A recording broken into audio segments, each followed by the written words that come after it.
और चलिए शुरुआत करेंगे 1 मिनट 1 खबर से। कृषि कानून को लेकर सरकार और किसानों के संगठनों के बीच 6 दौर की बातचीत पूरी हो गई है और अब 4 जनवरी को एक बार फिर से किसान और सरकार के बीच बातचीत होगी। सरकार और किसानों के बीच छठे दौर की बातचीत हुई। इस बातचीत में दोनों पक्षों के बीच 2 मुद्दों पर सहमति बनी। कृषि मंत्री नरेंद्र सिंह तोमर ने कहा कि किसानों से 50% मुद्दों पर सहमति बन चुकी है। एमएसपी और कृषि कानूनों पर 4 जनवरी को अगले दौर की बातचीत होगी।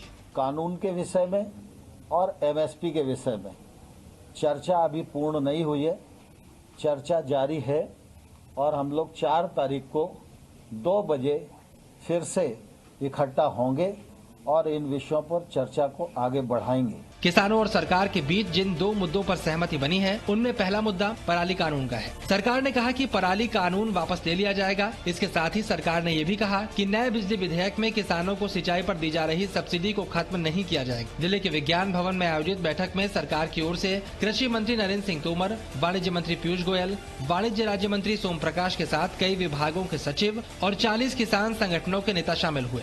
किसानों ने पहले की तरह इस बैठक के दौरान भी खुद का लाया हुआ खाना ही खाया। केंद्रीय मंत्रियों ने किसानों का लंगर खाया। हालांकि बैठक में कृषि कानूनों की वापसी और एमएसपी को लेकर सहमति नहीं बन सकी, लेकिन किसानों के संगठनों ने बातचीत पर संतोष जताया। किसान संगठनों ने सरकार के साथ हुई बातचीत पर संतोष जाहिर किया है। 5 घंटे तक चली बैठक में थोड़ा सरकार झुकी तो किसानों ने भी अपना रवैया थोड़ा नरम किया। बैठक के बाद किसानों ने कहा कि बिजली बिल और पराली कानून को वापस ले लिया गया है। 4 जनवरी को 7वें दौर की बैठक से पहले किसान संगठनों के नेता 2 जनवरी को सिंघू बॉर्डर पर बैठकर अपनी रणनीति तय करेंगे। शुरुआत एक अच्छी हुई, 35 दिन बाद ही ठीक है, लेकिन एक शुरुआत हुई। सरकार ने भी कुछ बातें मानी और किसान भी लगा हुआ है। उसने भी कल का जो ट्रैक्टर रैली थी उसको स्थगित कराया। बैठक के बाद किसान संगठनों ने आज यानी 31 जनवरी को अपनी ट्रैक्टर रैली टाल दी। किसान नेताओं का कहना है कि 4 जनवरी को होने वाली अगली बैठक में अगर बाकी शर्तों पर सहमति नहीं बनी तो वो ये रैली करेंगे। किसान नेताओं का कहना है कि छठे दौर की बातचीत के बाद भी फिलहाल आंदोलन में कोई बदलाव नहीं होगा और नए साल पर वो दिल्ली के बॉर्डर पर ही डटे रहेंगे।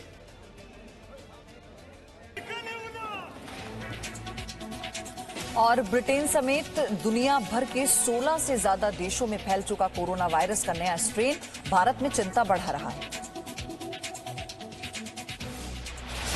भारत में कोरोना वायरस के यूनाइटेड किंगडम वेरिएंट के नए स्ट्रेन SARS-CoV-2 से अब तक कुल 20 लोग संक्रमित पाए गए हैं। नए स्ट्रेन से संक्रमित सभी लोग ब्रिटेन से आए हैं। कोरोना का नया स्ट्रेन दिल्ली के करीब तक पहुंच चुका है। उत्तर प्रदेश में इस स्ट्रेन से 2 लोगों के संक्रमित होने की पुष्टि हुई है। मेरठ में 2 साल की बच्ची के पॉजिटिव पाए जाने के बाद नोएडा में भी एक मामले की पुष्टि हो चुकी है। जिन जिन एरिया में कॉन्टैक्ट ट्रेसिंग के माध्यम से यूके स्ट्रेन होने की कंफर्मेशन होती है, उन एरिया में टेस्टिंग बढ़ाई जा रही है और उनके कॉन्टैक्ट्स को लगातार टेस्टिंग की जा रही है। स्वास्थ्य मंत्रालय के मुताबिक 25 नवंबर से 23 दिसंबर के बीच ब्रिटेन से 33,000 यात्री भारत आए हैं। इनमें से 114 लोग संक्रमित पाए गए हैं। इनके सैंपल जीनोम सीक्वेंसिंग के लिए सरकारी प्रयोगशालाओं में भेज दिए गए हैं। भारत सरकार ने 31 जनवरी तक कॉमर्शियल अंतर्राष्ट्रीय उड़ानों पर प्रतिबंध को बढ़ा दिया है। ये रोक कार्गो विमानों पर लागू नहीं होगी। एयर बबल समझौते के मुताबिक 24 में से 23 देशों में उड़ान जारी रहेगी। कोरोना के इस खतरे के बीच वैक्सीन पर क्या है अच्छी खबर, अब आपको ये बताते हैं। भारत में कोविशील्ड वैक्सीन के इमरजेंसी इस्तेमाल को मंजूरी मिल सकती है। बुधवार को कोवैक्सीन को लेकर एक्सपर्ट कमेटी की बैठक हुई। बैठक में Pfizer, serum institute of India और भारत बायोटेक की वैक्सीन के आपात इस्तेमाल को लेकर चर्चा हुई। बैठक में सीरम इंस्टीट्यूट और भारत बायोटेक से मिले अतिरिक्त डाटा की समीक्षा की गई। हालांकि बुधवार की बैठक में वैक्सीन के आपात इस्तेमाल को मंजूरी देने पर कोई फैसला नहीं हुआ। अब 1 जनवरी को एक्सपर्ट कमेटी की दूसरी बैठक होगी। इससे पहले कल ब्रिटेन में ऑक्सफोर्ड एस्ट्राजेनेका की वैक्सीन को मंजूरी दे दी गई है। माना जा रहा है कि नए साल पर भारत को 2 वैक्सीन की सौगात मिल सकती है। भारत बायोटेक ICMR की कोवैक्सीन के अलावा पुणे के सीरम इंस्टीट्यूट, एस्ट्राजेनेका और यूनिवर्सिटी ऑफ ऑक्सफोर्ड की साझा कोविशील्ड वैक्सीन और फाइजर बायोटेक की वैक्सीन भी मंजूरी के इंतजार में है। बुधवार को ब्रिटेन में एस्ट्राजेनेका की वैक्सीन को मंजूरी मिलने के बाद भारत में इसे जल्द मंजूरी मिलने की उम्मीद बढ़ गई है।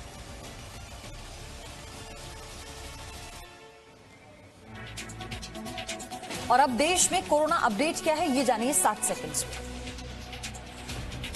देश में कोरोना संक्रमण के मामले 1 करोड़ 2 लाख के पार पहुंच गए हैं। हालांकि कोरोना के नए मामलों में कमी आई है और कोरोना से ठीक होने वालों की संख्या में भारत सबसे आगे है। पिछले 24 घंटे में संक्रमण के 20,539 नए मामले सामने आए, जबकि 286 लोगों की मौत हो गई। हालांकि अच्छी बात यह रही कि इस दौरान 26,572 लोग ठीक भी हुए हैं।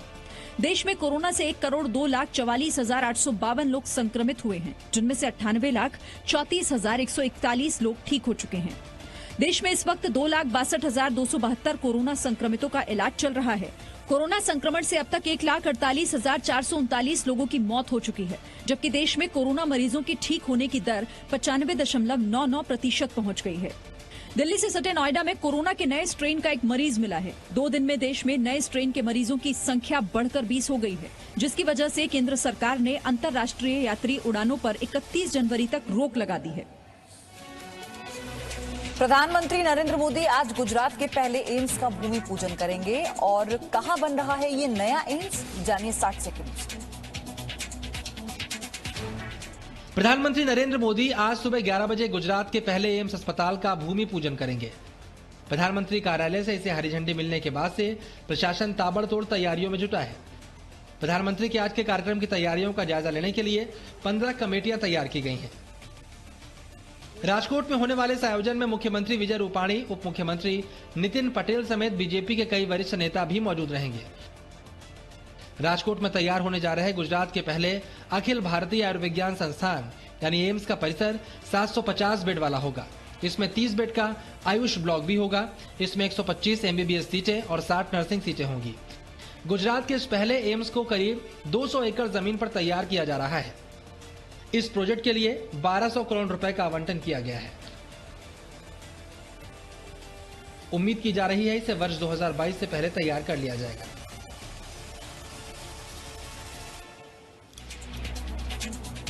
आज वर्ष 2020 का आखिरी दिन है और हम सब बेसब्री से इंतजार कर रहे हैं नए वर्ष का। लेकिन इस जश्न से पहले हम आपको ये भी बता दें कि कोरोना काल में न्यू ईयर सेलिब्रेशन के लिए कहां पर क्या गाइडलाइंस हैं। दिल्ली पुलिस ने नए साल के लिए गाइडलाइन जारी कर दी है। नए साल के जश्न में लोग कोरोना नियमों की अनदेखी ना करें, इसके लिए पुलिस ने कोरोना नियमों को दोहराया है। जो नए साल में है, जो गाइडलाइंस है DDMA का, होटल गेस्ट हाउसेज हैं हाफ कैपेसिटी पे काम करें तो उसी प्रकार से होना चाहिए।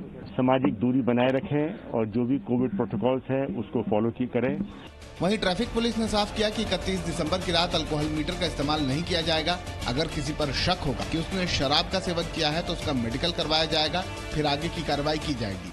अल्कोमीटर का हम इस्तेमाल नहीं करेंगे क्योंकि हम नहीं चाहते कि किसी भी प्रकार का कोई संक्रमण जो है वो हमारे मार्फत किसी व्यक्ति को पहुंचे या किसी व्यक्ति के मार्फत हमारे पुलिसकर्मी को पहुंचे। नए साल के जश्न को लेकर गाजियाबाद जिला प्रशासन ने भी गाइडलाइन जारी की है। इसके तहत जिले में शराब की दुकानें रात 10 बजे के बाद बंद हो जाएंगी। वहीं ऐसे बार जिनके पास अनुमति होगी वो भी 12 बजे के बाद शराब सर्व नहीं कर सकेंगे। साथ ही यहाँ किसी प्रकार का फंक्शन नहीं होगा। इसके अलावा सड़कों पर हुड़दंग मचाने वालों पर भी कड़ी कार्रवाई की जाएगी। सीबीएसई की 10वीं और 12वीं की परीक्षा देने वालों के लिए आज का दिन बहुत अहम है। आपको जानना है 60 सेकंड में। केंद्रीय शिक्षा मंत्री डॉक्टर रमेश पोखरियाल निशंक सीबीएसई की 10वीं और 12वीं बोर्ड की परीक्षाओं की तारीखों का आज ऐलान करेंगे। शिक्षा मंत्री पोखरियाल ने बताया कि कठिन परिस्थितियों के बावजूद 10वीं और 12वीं की परीक्षा ऑनलाइन नहीं करवाई जाएगी। जिस प्रकार परीक्षाएं होती रही हैं वैसे ही होंगी। जो तिथियां हम घोषित कर रहे हैं वर्तमान परिस्थितियों को और सब आंकलन करके कर रहे हैं, करेंगे जो कल करेंगे। लेकिन यदि तब भी ऐसा महसूस होता है कि परिस्थितियां विकट हैं, विकराल हैं और हमारे लिए बच्चे की सुरक्षा पहले है, जरूरी है। छात्रों की सुरक्षा सरकार की प्राथमिकता है, लिहाजा परीक्षाओं के लिए स्वास्थ्य मंत्रालय और गृह मंत्रालय की सलाह के मुताबिक गाइडलाइंस जारी की जाएंगी। हम लगातार बच्चे के हित में, बच्चे की सुरक्षा और उसकी जो भविष्य के लिए शिक्षा, इन दोनों पर पूरी मजबूती के साथ हम खड़े हैं। सूत्रों के मुताबिक छात्रों को एग्जाम सेंटर बदलने और सबसे करीब परीक्षा केंद्र चुनने की सुविधा मिल सकती है। नागालैंड मणिपुर बॉर्डर पर मौजूद दुजुकू घाटी में लगी आग कितनी भीषण हो चुकी है, अब आप ये देखिए। ऊंची ऊंची उठती लपटें और इसमें खाक होता जंगल। तस्वीरें नागालैंड मणिपुर बॉर्डर पर मौजूद दुजुकू घाटी की हैं। सर्द मौसम में भी धू-धू कर जल उठी दुजुकू घाटी। नागालैंड की राजधानी कोहिमा से करीब 30 किलोमीटर दूर जल रही इस घाटी की आग अब आसपास के इलाकों के लिए भी खतरा बन चुकी है। आग बुझाने के लिए नागालैंड और मणिपुर दोनों ओर से कोशिशें की जा रही हैं। पानी का छिड़काव भी किया जा रहा है, लेकिन फिलहाल ये आग बेकाबू बनी हुई है। मंगलवार को दुजुकू घाटी का जंगल अचानक जल उठा। ये घाटी अपने प्राकृतिक वातावरण, मौसमी फूलों, वनस्पतियों और जीवों के लिए मशहूर है, लेकिन इस आग ने सबको खतरे में डाल दिया है। आग किस वजह से लगी है, अभी इसका पता नहीं चल पाया है। नागालैंड के राज्य आपदा प्रबंधन प्राधिकरण ने आग बुझाने के लिए भारतीय वायुसेना के हेलीकॉप्टर की मांग की है। इससे पहले विनाशकारी आग की एक घटना ने नवंबर 2018 में घाटी को नुकसान पहुंचाया था और अब एक बार फिर ये घाटी सुलग रही है। वहीं जम्मू कश्मीर पुलिस और सेना को एक ही दिन में 2 बड़ी कामयाबी मिली, जहां एक श्रीनगर में और 3 आतंकी ढेर कर दिए गए, तो वहीं मेढर में बड़ी तादाद में गोला बारूद बरामद हुआ। हथियारों की ये खेप जम्मू कश्मीर को दहलाने की बड़ी साजिश हो सकते थे, लेकिन मेंढर सेक्टर में पुलिस और सेना की मुस्तैदी ने वक्त रहते इन्हें जब्त कर लिया। बताया जा रहा है कि 27 दिसंबर को पुलिस ने आतंकियों के 3 मददगारों को पकड़ा था और उन्हीं की निशानदेही पर हथियारों की ये बड़ी खेप बरामद की गई। इन हथियारों को एक पॉलिथीन बैग में रखकर झाड़ियों के बीच छिपाया गया था। हमें 2 पिस्टल, उसके साथ 70 राउंड और 2 ग्रेनेड जो हैं वो रिकवर किए हैं। इससे पहले श्रीनगर में बुधवार को सेना, सीआरपीएफ और जम्मू कश्मीर पुलिस ने एक संयुक्त ऑपरेशन में 3 आतंकियों को मार गिराया। कंटिन्यूसली इनपुट्स आ रही थी कि टेररिस्ट किसी बड़ी टेररिस्ट एक्टिविटी को अंजाम देने वाले हैं। सिक्योरिटी फोर्सेस इंटेलिजेंस को बिल्डअप कर रही थी और कल जब खबर आई तो उस बिल्डिंग को कॉर्डन किया गया। ये आतंकी किसी बड़ी वारदात को अंजाम देने वाले थे, लेकिन सुरक्षा बलों को इसकी खबर लग गई और उन्हें घेर लिया गया और फिर उनका अंत कर दिया गया। कुत्ते के नाम वसीयत। चौकी अहमद मध्य प्रदेश के छिंदवाड़ा में एक शख्स ने ऐसा किया है।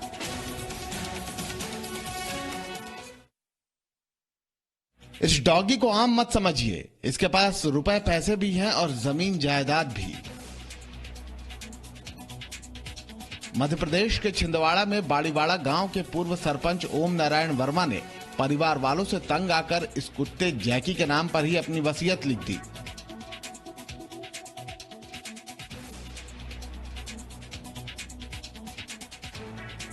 अपने पालतू डॉगी जैकी के नाम पर जमीन लिखने के लिए ओम नारायण ने पूरी विधिवत कार्रवाई की।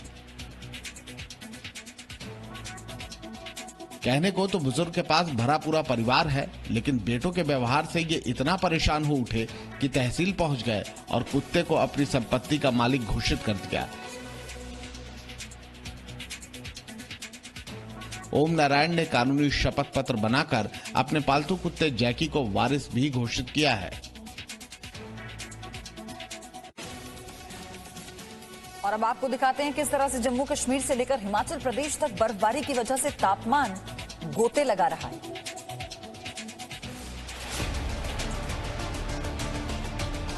जम्मू कश्मीर के डोडा में बर्फबारी जारी है। पहाड़ों की चोटियां बर्फ से ढक गई हैं और इन पर लगे चीड़ और देवदार के पेड़ भी इस वक्त सफेद दिखाई दे रहे हैं। कश्मीर के ऊपरी इलाकों में बर्फबारी के बाद तापमान में गिरावट जारी है और जमा देने वाली ये बर्फ फसल के लिए बेहद अच्छी मानी जा रही है। सारे किसान बहुत खुश हैं इस आज की जो ये दिसंबर में बर्फ हुई। हम सुबह उठे तो हमने देखा था हमारे जो इर्द गिर्द जो पहाड़ थे वो बिल्कुल बर्फ की सफेदी से बिल्कुल लैस। सिर्फ जम्मू कश्मीर ही नहीं, हिमाचल प्रदेश के कई इलाकों में बर्फबारी हुई है। शिमला में भी कड़ाके की ठंड जारी है। सड़क पर पहाड़ों की ढलान पर बर्फ जमी है, जिसे हटाया जा रहा है। मौसम की पहली बर्फबारी के बाद शिमला में सीजन का सबसे कम तापमान दर्ज किया गया।